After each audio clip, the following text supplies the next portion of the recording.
जिस तरह जीवन एक सत्य है, ठीक प्रत्येक व्यक्ति को ये भी भलीभांति पता है कि मृत्यु भी एक ऐसा सत्य है जिसे कोई जितना मर्जी झुठला दे, परंतु इसे बदला नहीं जा सकता। कहने का अर्थ है कि जिसने इस पृथ्वी पर जन्म लिया है उसे एक न एक दिन अपने प्राणों की आहुति देनी पड़ती है। इस बारे में हम में से बहुत से लोगों ने कई बार अपने बड़े बुजुर्गों से कहते सुना होगा कि मृत्यु के बाद मनुष्य शरीर की आत्मा 13 दिनों तक अपने घर में रहती है।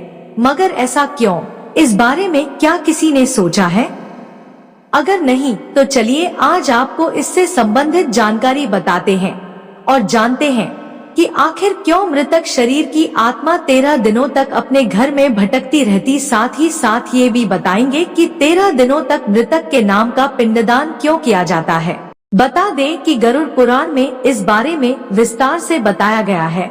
गरुड़ पुराण में बताया गया है कि जब किसी व्यक्ति की मृत्यु होती है तो यमराज के यमदूत उसे अपने साथ यमलोक ले जाते हैं।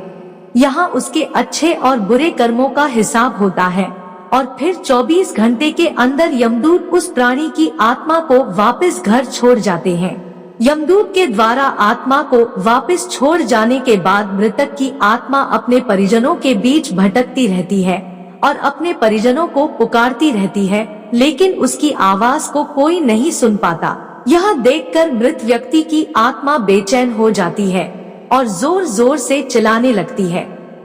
इसके बाद आत्मा अपने शरीर के अंदर प्रवेश करने की कोशिश करती है, लेकिन यमदूत के पास बंदिश होने के कारण वह मृत शरीर में प्रवेश नहीं कर पाती। इसके अलावा गरुड़ पुराण की माने तो जब यमदूत आत्मा को उसके परिजनों के पास छोड़ जाती है तो उस समय उस आत्मा में इतना बल नहीं होता कि वो यमलोक की यात्रा तय कर पाए। गरुड़ पुराण के अनुसार किसी भी मनुष्य के मृत्यु के बाद जो 10 दिनों तक किया जाता है उससे मृतक आत्मा के विभिन्न अंगों की रचना होती है और जो 11वें और 12वें दिन पिंडदान किया जाता है उससे मृतक आत्मा रूपी शरीर का मांस और त्वचा का निर्माण होता है और जब 13वें दिन 13वीं की जाती है तो उस दिन मृतक के नाम का पिंडदान किया जाता है। उसी से ही वो यमलोक तक की यात्रा तय करते हैं।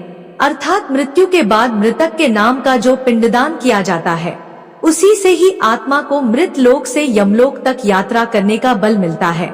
इसलिए ही गरुड़ पुराण में बताया गया है जब किसी मनुष्य की मृत्यु हो जाती है तो उसकी आत्मा 13 दिनों तक अपने परिजनों के पास घर में भटकती रहती है और उसके बाद आत्मा मृत लोक से यमलोक की ओर निकल पड़ती है, जिसे पूरा करने के लिए उसे 12 महीने यानी कि 1 साल का वक्त लगता है। इतना ही नहीं, मान्यता के अनुसार 13 दिनों तक मृतक के नाम का किया गया पिंडदान उसके 1 वर्ष के भोजन के समान होता है।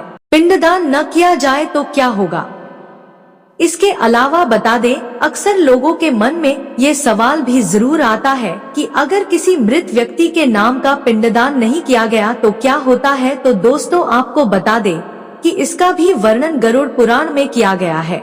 जी हाँ, जिस मृतक व्यक्ति का पिंडदान नहीं किया जाता यमदूत उसे 13वें दिन जबरदस्ती घसीटे हुए यमलोक की ओर ले जाते हैं और मृतक व्यक्ति की आत्मा को इस दौरान काफी कष्ट उठाना पड़ता है। इसलिए हिंदू धर्म में मनुष्य की मृत्यु के बाद 13 दिनों तक पिंडदान करना आवश्यक माना गया है। इसके अलावा आपको बता दें कि 13वें दिन परिजनों के द्वारा मृतक व्यक्ति के नाम का जो भोज करवाया जाता है, अगर वह कर्ज लेकर किया जाए तो मृत व्यक्ति की आत्मा को शांति नहीं मिलती।